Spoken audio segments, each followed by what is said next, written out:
जय हिंद दोस्तों। इस वीडियो में हम कवर करेंगे अक्टूबर मंथ की सिक्योरिटी की न्यूज़।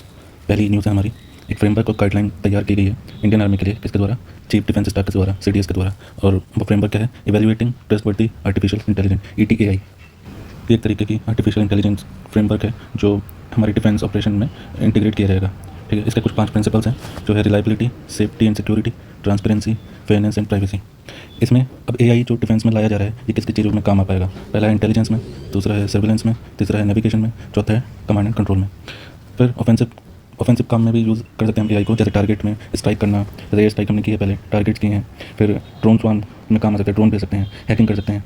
और इसे साइबर डिफेंस में भी हम काम में ला सकते हैं, जैसे हम कोई साइबर अटैक हो रहा है, उसका पैटर्न क्या है, उस चीज़ को पहचानने में हम काम ला सकते हैं और एक प्रोटेक्टिव स्ट्रेटजी हम बना सकते हैं। इसके कुछ एप्लीकेशन देख लेते हैं जो वेरियस कंट्रीज़ ने यूज़ किया हुआ है इसके एप्लीकेशन को। पहले ऑटोनोमस वेपन का एग्जांपल हम देख सकते हैं। इसराइल ने अपनी हार्पी ड्रोन्स AI के थ्रू ये ड्रोन्स यूज़ में लाते हैं। फिर अपना टारगेट एनहांस करने के लिए, रिकग्निशन के लिए हम AI का यूज़ कर सकते हैं, और इसका एग्जांपल हम देख सकते हैं ईरानी शाहिद 136 ड्रोन। फिर रियल टाइम डेटा एनालिसिस के लिए हम यूज़ कर सकते हैं, जो कि प्रोजेक्ट मैवन है। और कॉम्बैट ट्रेनिंग के लिए हम यूज़ कर सकते हैं, जैसे रशिया का सुखोई 30 MK मॉड्यूल है। क्राइम प्रोटेक्शन के लिए हम AI का यूज़ कर सकते हैं, जो है advisory network analysis tool by पेल, ये इंडिया में ही बना है। प्रोटेक्ट साइबर अटैक्स से बचने के लिए हम काम में ला सकते हैं, जैसे इंडियन आर्मी में प्रोजेक्ट सीकर बनाया गया है। इसके कुछ एथिकल चैलेंजेस है, वो है इसलिए कुछ अपनी बायसनेस बता सकते हैं। जैसे हमारे PM मोदी ने अभी फ्रांस में जाके एक अपनी स्पीच में बोला था कि जनरली अगर हम AI से बोलें तो वो कोई अगर उससे बोले कि कोई एक आदमी जो है पेन पकड़ के कॉपी पर कुछ लिख रहा है, तो वो जनरली राइट हैंड को यूज़ करते हुए कोई इमेज बनाएगा, वो लेफ्ट हैंड से नहीं बनाएगा। तो ये बायसनेस दिखाता है, ऐसा PM मोदी ने बोला था AI समिट में फ्रांस में। दूसरा इसका चैलेंज है प्रिंसिपल ऑफ प्रोपोर्शनलिटी। तीसरा है सिस्टम प्रेडिक्टेबिलिटी, ये ठीक से प्रेडिक्ट कर पाएगा नहीं कर पाएगा, AI डिसीजन ले पाएगा नहीं ले पाएगा, ये सारी चीज़ें इसके चैलेंजेस हैं। इंडियन गवर्नमेंट ने काफ़ी ज़्यादा कुछ इनिशिएटिव लॉन्च किए हैं, जैसे DAIC और TAIPA। एक जैसे डिफेंस AI काउंसिल बनाई है, डिफेंस AI प्रोजेक्ट एजेंसी बनाई है, जो कि AI को इम्प्लीमेंट करेगा स्ट्रेटेजिकली।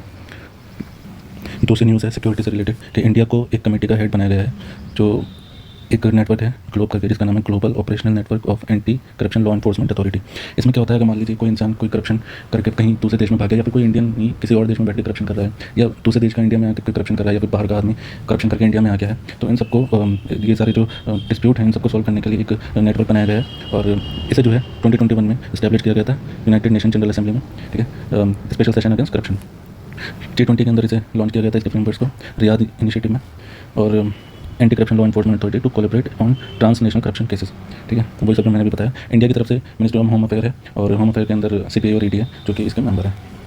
तीसरी न्यूज़ हम देख लेते हैं non kinetic warfare. Non kinetic warfare वो होती है जिसमें हम कोई मिलिट्री यूज़ नहीं करते, बिना किसी फिजिकल फोर्स के हम सामने वाली कंट्री को एक तरीके से साइकोलॉजिकली, इलेक्ट्रॉनिक के मतलब साइबर अटैक करके, इन्फॉर्मेशन चोरी करके, डेटा चोरी करके, इन सबसे ही सामने वाली कंट्री को हम हरा देते हैं।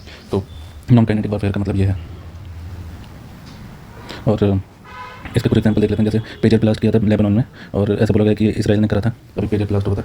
और पैगासस भी बोल सकते हैं, पैगासस के थ्रू दूसरी कंट्रीज़ में मोबाइल हैक करके सामने वाली कंट्रीज़ को हम साइकोलॉजिकली हरा सकते हैं। नेक्स्ट न्यूज़ है डेव कनेक्ट 4.2।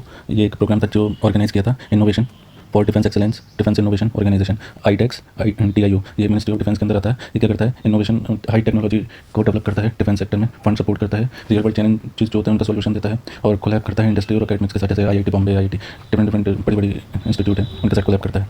अब इसमें कुछ इनिशिएटिव लॉन्च किए हैं, जैसे अदिति 2.0, जिसका फुल फॉर्म है acing development of innovative technologies with IDEX। ये किस काम करेगा? ये AI में काम करेगा, क्वांटम टेक्नोलॉजी में काम करेगा, एंटी ड्रोन सिस्टम में काम करेगा। इसमें कुछ फंड्स ग्रांट किए गए हैं। फिर दूसरा इनिशिएटिव है DISC 12 defence India startup challenges. तो ये अनमैन्ड एरियल व्हीकल जो होते हैं और AI नेटवर्किंग एंड कम्युनिकेशन के फील्ड में काम करेगा। ये पार्टनरशिप करेगा अटल इनोवेशन मिशन के साथ, और स्टार्टअप खड़े करेगा MSME और इनोवेटर्स के साथ। तीसरा इनिशिएटिव है मीरा, जिसके फुल फॉर्म है medical innovation and research advancement. इसका फोकस है medical technology for arm forces, medical technology लानी है आर्म फोर्सेज के लिए, ये इसका फोकस रहेगा। फिर IDEX के बारे में मैंने बता दिया ऊपर। ये इनोवेशन के लिए सपोर्ट करता है, फंड रेज करता है, चैलेंजेस का सोल्यूशन देता है, कोलैब करता है इंडस्ट्री और अकेडमिया के साथ। नेक्स्ट न्यूज़ है 31 MQ-9B drones from US and nuclear attack submarine deals cleared. तो अब हम देख लेते हैं, ये एक डील हमने की है US के साथ। तो MQ-9B ड्रोन क्या है? ये अनमैन्ड एरियल व्हीकल है, जो कि हाई एल्टीट्यूड लॉन्ग एंडोरेंस इसकी फीचर्स हैं इसके। लॉन्ग एंडोरेंस का मतलब है कि ये 40 घंटे तक फ्लाइट कर सकता है सैटेलाइट की मदद से, और ये टारगेट कर सकता है लैंड, सी, एयर, कहीं पर भी ये अपना टारगेट बना सकता है किसी भी चीज़ पे। और इससे क्या फ़ायदा होगा? इससे हमारी सर्विलेंस एनहेंस होगी, मिलिट्री मॉडर्नाइजेशन स्ट्रेंथन होगी, और Indo US defence partnership improve होगी। एक न्यूक्लियर अटैक सबमरीन ली है हमने SSN, जो कि हमारी नेवी के लिए बहुत ज़्यादा हेल्पफुल रहेगी। ठीक है, ये एंटी सबमरीन वारफेयर है, सरफेस ऑपरेशन है, इंटेलिजेंस गैदरिंग के लिए काम में आ सकती है। नेक्स्ट न्यूज़ देख लेते हैं ABHD अपहेड, इसके फुल फॉर्म देख लेते हैं advance ballistics for high energy defeat. ये क्या है? ये एक बुलेट प्रूफ जैकेट है, जो कि DRDO ने और IIT दिल्ली ने मिलकर बनाया है। ये light weight blood proof jacket है, ठीक है। नेक्स्ट न्यूज़ है कि इंडिजीनियस आकाश तीर सिस्टम ये डेवलप किया है भारत इलेक्ट्रॉनिक्स लिमिटेड ने, और इंडियन आर्मी ने 100 यूनिट इसकी एक्वायर की है। इसका काम क्या है? एयर डिफेंस कंट्रोल करना, जो कि डिटेक्ट करेगा, ट्रैक करेगा, रिस्पॉन्ड करेगा किसे? To aerial threat in real time. मतलब ऊपर से कोई, हवा से कोई, आसमान से कोई थ्रेट आ रहा है, किसी ने कोई मिसाइल लॉन्च कर दी या कोई बम फेंक दिया, तो ये सारी चीज़ें डिटेक्ट करेगा, ट्रैक करेगा, उसे वहीं पर खत्म कर देगा। तो ये आकाश तीर हमारा इंडिजीनियस बनाया हुआ है। नेक्स्ट न्यूज़ है very short range air defence system DRDO ने बनाया है, और ये man portable air defence system है। इसे हम मैन पैड भी बोलते हैं। ये 4th जनरेशन टेक्नोलॉजी है, एकदम एडवांस है। इंडिजीनियस ने डेवलप है, 2 मोटर के साथ ये काम करता है, और ये जो है न्यूट्रलाइज करता है लो एल्टीट्यूड एरियल थ्रेट को। तो ये भी एरियल थ्रेट को न्यूट्रलाइज कर देता है आसमान में ही। नेक्स्ट न्यूज़ है dragon drone used in Russia Ukraine war. Dragon drone जो है यूक्रेन ने यूज़ किया था रशिया पर अटैक करने के लिए। इसमें क्या रहता है? इसमें थर्माइट रहता है, और थर्माइट क्या होता है? इसके अंदर एल्यूमिनियम और आयरन ऑक्साइड होता है। ये जब रिएक्ट करते हैं तो बहुत ज़्यादा हीट जनरेट करते हैं। हीट जनरेट करने की वजह से ये हमारी बोन को जला सकता है, बोन डैमेज कर सकता है, और बहुत शरीर को जला सकता है थर्माइट। तो ये ड्रोन जो है यूक्रेन ने यूज़ किया था, जो कि अनमैन्ड एरियल व्हीकल था। नेक्स्ट न्यूज़ देखते हैं। नेक्स्ट न्यूज़ है थर्ड मिसाइल डिफेंस सिस्टम। ये USA की है, anti ballistic missile defence system है, जो कि कोई अगर बैलिस्टिक मिसाइल आ रही है तो वो उसे वहीं पर खत्म कर देगा आसमान में।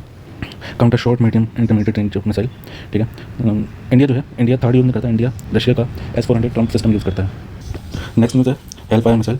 India acquiring 170 AGM-11 4R unit from USA। ये USA की मिसाइल है, और ये एयर टू ग्राउंड मिसाइल है। शॉर्ट रेंज है, 7 से 11 किलोमीटर तक ये ये ऊपर से हमला कर सकता है, और सेमी एक्टिव लेजर गाइडेड है।